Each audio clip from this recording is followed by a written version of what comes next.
chacun développera son analyse sur le sujet. Moi, je vais parler au nom de la DEPA.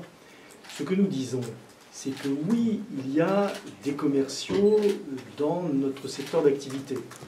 Mais je vous rappelle que la plupart d'entre vous, à part France 2 et quelques médias, vous êtes des journaux, des chaînes de télévision ou de radio qui sont privées et donc qui sont commerciales. Bon. C'est l'essentiel de l'activité économique française, il est constitué d'entreprises privées. Bon. Et aux dernières élections présidentielles, je n'ai pas entendu de candidat, à part peut-être M. Besancenot, qui ait demandé la nationalisation des maisons de retraite privées. M. Besancenot, il est respectable, mais il n'a pas fait un gros score à l'élection. Bon. Donc, pas candidat. Ah, pardon, c'est pas M. Besancenot, c'est M. Pardonnez-moi, qu'il me pardonne. M. Poutou, pardon. Bien. Bon. Donc, oui, il y a 20% dans notre secteur d'établissements commerciaux. Je vous rappelle qu'il y a 50% en gros de public, 30% d'associatifs, 20% de commerciaux. Parmi les commerciaux, vous parlez des grands groupes et des groupes cotés en bourse, ça doit faire à peu près 6 à 10% du secteur dans l'ensemble. Bon. Donc, est-ce qu'on peut dire que s'il y a des interrogations, je vois bien les interrogations qui sont les vôtres, s'il y a des interrogations sur ces groupes, est-ce qu'on peut dire que c'est le problème essentiel de l'aide aux personnes âgées? Je vous rappelle que dans l'aide à domicile, les sociétés privées, c'est de l'ordre de 5%. Et c'est 95% de public et d'associatifs. Est-ce que les problèmes de l'aide à domicile, ils tiennent au fait qu'il y a 5% d'entreprises privées? Alors, qu'il y ait des questions autour de ça, moi je suis prêt à discuter de tout, il n'y a aucun sujet tabou.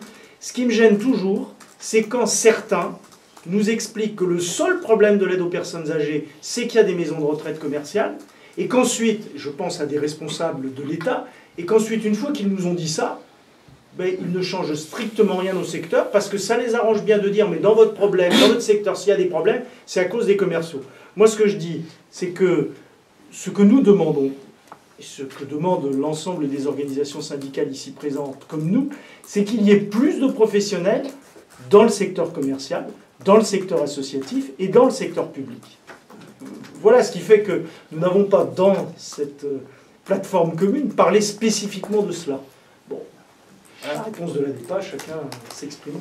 Moi, je pense, lucratif ou pas lucratif, c'est pas ça qui change la problématique de ces trois logiques financières entre soins et hébergement. C'est-à-dire que les proportions sont finalement les mêmes. On arrive même à ce paradoxe qui fait que les personnes âgées payent dans certains établissements un peu plus cher chaque année, puisque leur reste à charge augmente sur l'hébergement, mais qu'il y a quand même de moins en moins d'aides-soignants autour d'elle.